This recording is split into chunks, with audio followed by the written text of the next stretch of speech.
My name is Scott Shear. I'm Chair of Food, Agricultural, and Biological Engineering at Ohio State University. It's great to be here at the National No-Tillage Conference and to be able to speak with producers. It's one of the things that I dearly enjoy.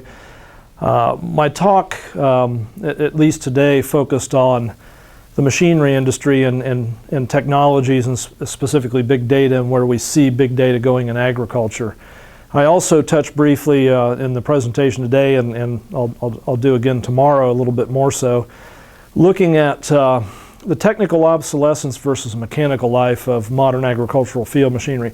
I don't think there's any argument that we have really talented manufacturers building tremendous equipment today. In fact, my assertion is in some respects that when you look at the mechanical life of this equipment, really, it's too good in some respects. And the example I use, and we can use this with many machinery companies, but the John Deere 8R, it's my assertion that the life of that tractor is about 20,000 hours. When we look at applying that to production in the Corn Belt, producers using that tractor 500 hours a year, likely that tractor is going to be on a Midwestern farm for 40 years. The real question is during that mechanical life, does the tractor become obsolete in terms of technology?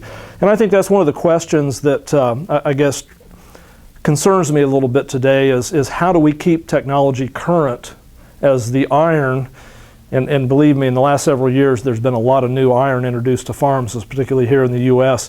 But as that iron ages, how do we keep current technology on that equipment?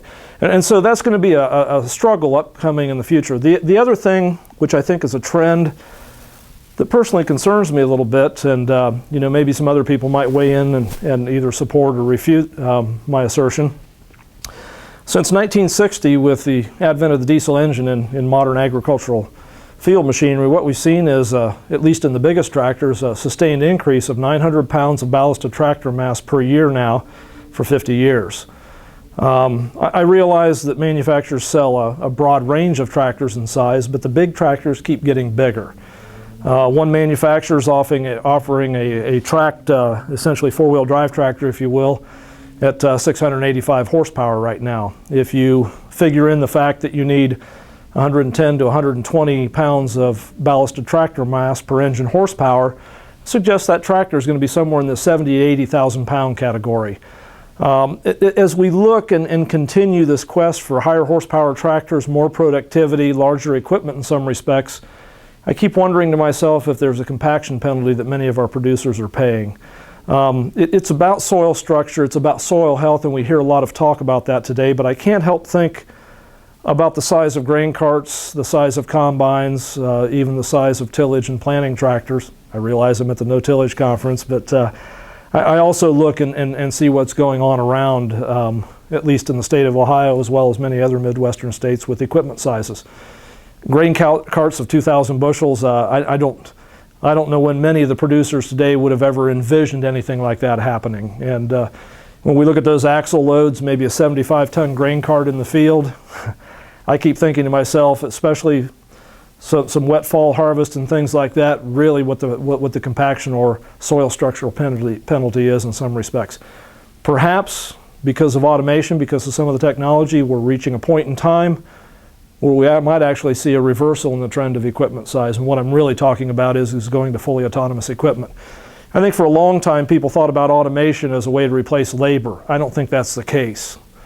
Really what I'm looking at in some respects is the compaction penalty and whether or not reducing gross vehicle weights by going to automated equipment, I'm talking about gross vehicle weights of less than 10,000 pounds, whether or not there's a sufficient gain in productivity to offset the cost of automation. I think it's quite conceivable. We'll have 60 to 70 horse tractors, 4-row planters on those tractors, and they'll be working 24/7. There's a lot of potential good things that can come out of that. I think the workforce probably won't change too much. We realize when we go from a 400 or 500 horse tractor to a 40 or 50 horse tractor, we may not need the same horsepower, but on the other hand, we're going to need more tractors in some respects.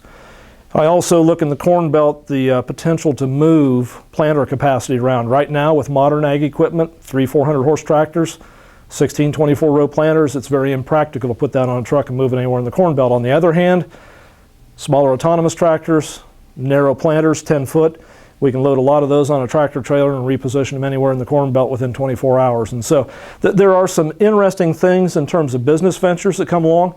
I don't think we're going to have necessarily fully autonomous equipment. More than likely, it's going to be supervised autonomy. Somebody will be sitting in an office monitoring maybe a dozen or 2 dozen of these machines.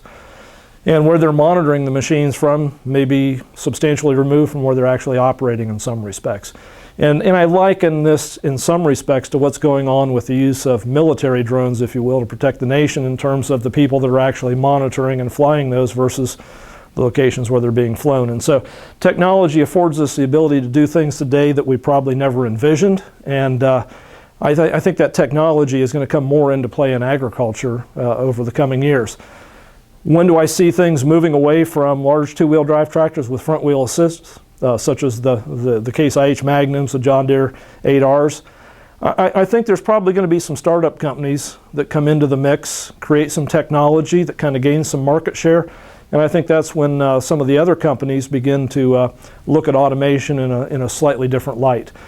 One of the things that I left out of this discussion in some respects is the fact that diesel engine technology today and aftermarket, or not aftermarket, but rather exhaust treatment, if you will, diesel particulate filters and diesel exhaust fluid, the cost of those over the life of the machine is quickly approaching the value actually of the diesel engine. In my scenario, the one that at least I'm advocating for, I see us going back to spark ignition engines where emissions don't create near the cost structure that we have right now in terms of off-road equipment.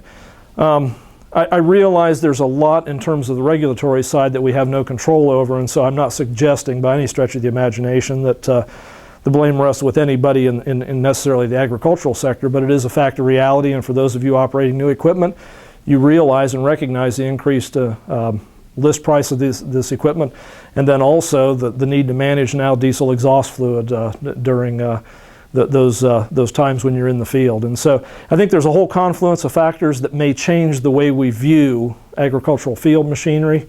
And I think automation is one of those things we don't want to discount at this point in time.